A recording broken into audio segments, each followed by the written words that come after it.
Saudara Sapa Indonesia Malam kami awali dengan kabar duka. Pelaksana tugas Bupati Sidoarjo Nur Ahmad Syaifuddin meninggal dunia pada Sabtu sore tadi diduga akibat terpapar virus COVID-19. Jenazah pelaksana tugas Bupati Sidoarjo Nur Ahmad Syaifuddin diberangkatkan dari Rumah Sakit Umum Sidoarjo ke Pendopo Kabupaten Sidoarjo untuk disolatkan. Selanjutnya jenazah langsung dimakamkan. Dari hasil tes swab, pelaksana tugas Bupati Sidoarjo dinyatakan positif COVID-19. PLT Bupati Sidoarjo dibawa ke RSUD Sidoarjo pada Sabtu pagi dan meninggal dunia pada Sabtu petang.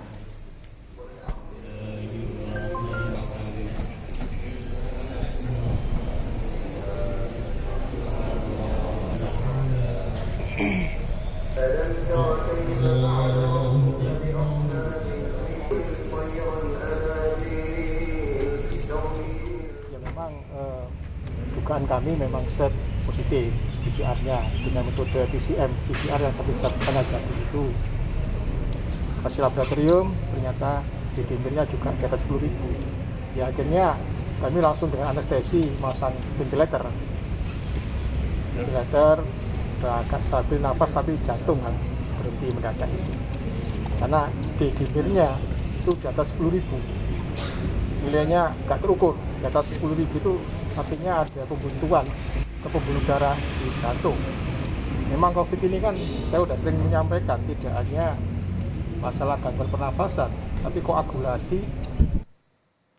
Terkait meninggalnya pelaksana tugas Bupati Sidoarjo, Jawa Timur, kita sudah terhubung dengan Gubernur Jawa Timur, Khofifah Indar Parawansa.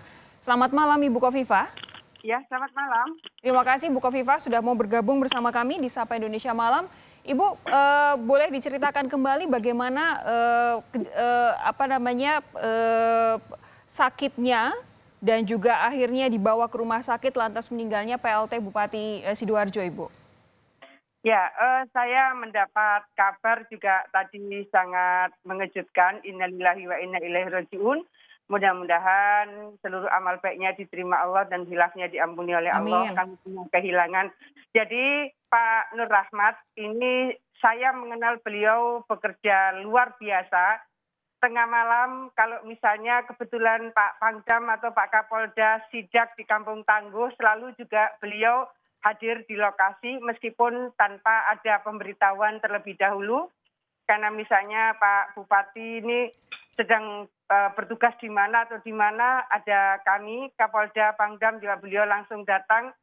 Nah, hari Senin yang lalu beliau masih menjadi Irub, kemudian Selasa beliau masih memimpin misi dagang di Jakarta. Tapi kemudian beliau sudah foto toraks. Dari foto toraks hari Selasa yang lalu diketahui ada pneumonia. Tapi beliau mengambil posisi untuk melanjutkan tugasnya. Hari Rabu beliau masih paripurna DPRD. Hari Kamis terkonfirmasi beliau isolasi mandiri. Belum berkenan di swab hari Kamis meskipun toraks sebetulnya difoto sejak hari Selasa. Dan kemudian tadi pagi terkonfirmasi jam 9 sudah mulai tidak enak makan, maka dibawa ke rumah sakit, di swab menggunakan TCM, tes cepat molekuler, dan kemudian terkonfirmasi beliau positif dan akhirnya kondisinya agak menurun, akhirnya gagal nafas, jadi beliau sudah sempat menggunakan ventilator dan akhirnya kira-kira jam 15.10 informasi kepada kami, beliau sudah menghembuskan nafas terakhir. Innalillahi wa inna ilaihi rajiun. Begini, jadi meninggalnya tadi jam 15:10 ya Ibu ya? Ya, informasi kepada kami 15:10 dan terkonfirmasi bahwa sebetulnya beliau tidak ada komorbid. Ada gejala diabetes tapi rendah diabetesnya. Bu Khofifah begini, ini tadi Ibu bercerita dari hari Senin Pak Nur Ahmad beraktivitas sampai kemudian Kamis itu sudah mulai isolasi. Nah, apakah itu semua aktivitasnya dilakukan di Sidoarjo saja atau sempat keluar kota? Yang keluar kota hari Selasa. Beliau sempat ke Jakarta. Sempat ke Jakarta? Ya. Apakah kemudian ketika Pak Nur Ahmad ini diswab dan diketahui positif COVID-19, semua yang berkontak dengan Pak Nur Ahmad juga mendapatkan tes yang sama termasuk yang ada di Jakarta? Karena baru tadi, beliau itu baru di swab tadi setelah masuk rumah sakit. Oke. Setelah itu kemudian sore, ini saya sebenarnya sedang membalas banyak sekali WA, aktivitas beliau kan sangat padat. Betul. Jadi hari Senin beliau masih ketemu dengan banyak komunitas, jadi mereka pada tanya yang tahu nomor saya, beliau tanya, Bu bagaimana kami di swab dan seterusnya. Saya sampaikan seluruh yang merasa pernah kontak erat sedapat mungkin 14 hari ke belakang mereka di swab. Jadi istri beliau itu OTG tanpa gejala tapi hasil swab tadi juga positif. Saya dapat informasi mengambil posisi isolasi mandiri di rumah. Tapi bahwa karena aktivitas beliau ini pekerja sangat keras. Jadi yang sempat melakukan kontak erat dengan beliau 14 hari ke belakang saya minta memang mereka di tracing kemudian di swab. Oke, kalau untuk keluarga yang lain selain istri Pak Nur Ahmad seperti apa Ibu? Iya, sama. Jadi tracing itu 14 hari ke belakang. Bukan, maksudnya apakah sudah di swab juga? Kemarin kan Anak-anaknya mungkin atau kerabat yang itu kan lain? baru tadi. Jadi almarhum itu baru tadi ke rumah sakit, kemudian baru di swab, kemudian baru ketahuan positif. Nah, oleh karena itu yang punya kontak erat 14 hari ke belakang itulah yang kami minta untuk di tracing. Oke, jadi saat ini memang masih dalam situasi tracing ya? Apakah kemudian Bu Khofifah sudah dapat gambaran kira-kira kapan sebenarnya Pak Nur Ahmad ini mulai pertama kali terpapar, di manakah atau belum ada laporan itu Ibu? Sebetulnya tanggal 19 itu terkonfirmasi beliau sudah kelihatan agak lemas. Makanya kemudian ada foto toraks. Nah, beliau waktu itu informasi dari Kepala Dinkes dan Dirut Rumah Sakit Umum Daerah Sidoarjo, beliau sebenarnya sudah diminta di swab. Tapi beliau tugasnya masih padat, jadi akhirnya belum sempat di swab. Kemudian ketika beliau terkonfirmasi ada rasa tenggorokannya mulai kering, maka hari Kamis lalu mulailah beliau isolasi mandiri di rumah. Nah tadi jam 9 pagi terkonfirmasi beliau sudah agak sulit makan, baru kemudian dibawa ke RSUD Sidoarjo. Ini mengejutkan begitu ya, karena baru tadi pagi dibawa ke rumah sakit untuk gejala yang mungkin sekedar dalam tanda kutip sulit makan, tapi kemudian langsung dinyatakan parah, harus pasang ventilator dan kemudian meninggal pada pukul 15:10. Tapi begini, Bu Khofifah, ini kan ada sesuatu yang sebenarnya selama ini kan selalu digaungkan oleh pemerintah sendiri, baik di pusat maupun di daerah. Kalau sudah ada gejala-gejala, sebaiknya segera di rumah saja. Sebaiknya segera mengisolasi diri sebelum kemudian bisa mendapatkan giliran untuk tes swab. Tapi kenapa kemudian ada, saya paham bahwa Pak Nur Ahmad adalah pekerja keras, tapi bukankah ini seharusnya di SOP? Ketika sudah merasakan gejala sesuatu, apalagi cek toraks sudah berkabut, bukankah seharusnya di rumah saja, Ibu? Iya, yang terkonfirmasi ke saya, karena saya juga minta Ketua Tim Kuratif tadi Pak Dr. Joni untuk melakukan penelusuran. Jadi ketika diminta untuk segera swab, beliau sampaikan ini tugas saya masih banyak.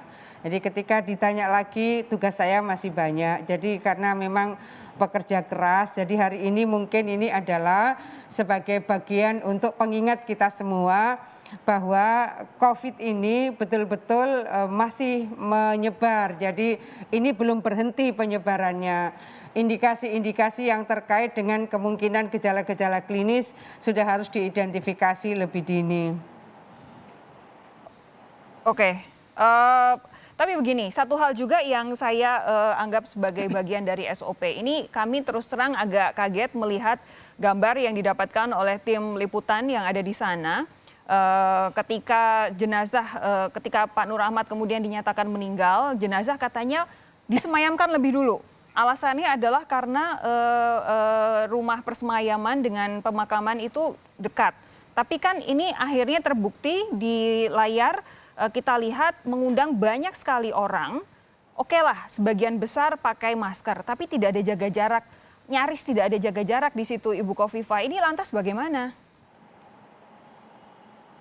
Iya, kebetulan posisi saya tidak sedang di lokasi. Jadi tadi ketika saya mendapat video, saya juga mendapatkan foto-foto, saya juga menyampaikan kok ini tidak physical distancing. Yang tersampaikan ke kami itu sebetulnya jenazah berada di mobil. Lalu ada sholat jenazah dan ada pelepasan jenazah. Tapi jenazah posisi di mobil. Informasi, foto dan video yang sampai ke saya. Cuma bahwa sholat jenazahnya itu saya melihat memang tidak ada physical distancing. Tadi saya tanya kenapa sholat jenazahnya tidak berjarak. Ini dia, kita sedang menyaksikan gambarnya Ibu ya. Ya, kebetulan saya tidak bisa. Oke, ini saya ingin menyampaikan bahwa ini adalah kondisi ketika tadi jenazah Pak Nur Ahmad tiba di persemayaman, memang tidak dikeluarkan dari ambulans, tetap berada di ambulans, tapi di situ ada sholat jenazah yang dilakukan nyaris tidak ada jaga jarak di situ. Ini tentu menjadi kekhawatiran tersendiri. Kita tahu kalau misalkan jenazahnya memang ada di dalam mobil, pasti tidak akan ada masalah begitu. Tapi siapa tahu di antara para peserta sholat jenazah atau kemudian siapa yang hadir untuk turut menyampaikan rasa duka, jangan-jangan ada yang OTG juga. Silakan Bu Khofifah. Iya. Jadi memang ini sekali lagi saya mohon maaf karena saya tidak sedang di lokasi tadi. Tapi ketika saya mendapatkan video dan saya mendapatkan foto, kemudian saya sampaikan ada beberapa yang sempat berkirim foto dan video. Saya sampaikan biasa sholat jenazah yang dilakukan pada jenazah pasien COVID seperti ini, itu jenazah berada di mobil. Kemudian yang sholat pada posisi physical distancing. Nah yang ini saya melihat yang sholat rupanya tidak berjarak, artinya tidak menjaga jarak yang aman sebagaimana jarak physical distancing. Tapi masyarakat di Sidoarjo sebenarnya paham kan Bu? Saya bayangkan pasti yang berziarah kemudian menyampaikan rasa duka, rasa bela sungkawa ini pasti juga paham bahwa saat ini sedang pandemi, ada SOP-nya dan juga harusnya sudah mendengar bahwa Pak Nur Ahmad meninggal dalam kondisi positif COVID-19. Apakah ini kemudian tidak Ya mohon maaf ada suara masuk. Oke, sebentar Ibu Khofifah. Ini yang ingin saya tanyakan, apakah masyarakat Sidoarjo tidak tahu bahwa harus ada SOP yang ketat ketika kemudian ingin berziarah meskipun itu kepada PLT Bupatinya sendiri, Bu Khofifah? Harusnya mereka tahu. Mungkin karena mungkin di antara mereka mungkin ya karena masuk rumah sakit pagi kemudian jarak 5 jam kemudian terkonfirmasi wafat. Barangkali masih ada masyarakat yang masih dispute ini wafat karena COVID apa tidak. Sebetulnya mereka sudah harusnya clear ketika misalnya jenazah diberi plastik, kemudian jenazah tidak diturunkan dari mobil, harusnya mereka sudah paham. Saya mohon maaf jikalau hal ini ternyata masih harus terus kita edukasi lebih luas lagi. Bu Khofifah, apakah kemudian nanti juga akan tracing ada di terhadap para peserta sholat jemaah, sholat jenazah misalnya? Tadi saya sudah koordinasi sama koordinator tim kuratif. Semua yang terkait dengan kontak erat, karena tadi ada foto yang sampai ke saya bahwa pada saat jenazah itu di kamar, itu rupanya ada juga yang sempat masuk ke kamar. Jadi ini sebelum proses dikafani. Ya. Jadi hal-hal ini sedang dibuat urutan bagaimana prosesinya, lalu kita akan melakukan tracing semaksimal mungkin yang terkait dengan kontak erat. Oke, Bu Khofifah Indar Parawansa, terima kasih sudah bergabung di Sapa Indonesia Malam. Kita punya kerja yang sangat berat. Tidak hanya kemudian nanti memastikan situasi di Sidoarjo tetap berjalan dengan normal, tapi juga memastikan warga memahami bahwa ada SOP yang ketat ketika ada seseorang meninggal dalam posisi positif COVID-19. Sekali lagi, Terima kasih Bu Khofifah ya, sehat terus Bu. Ya, terima kasih.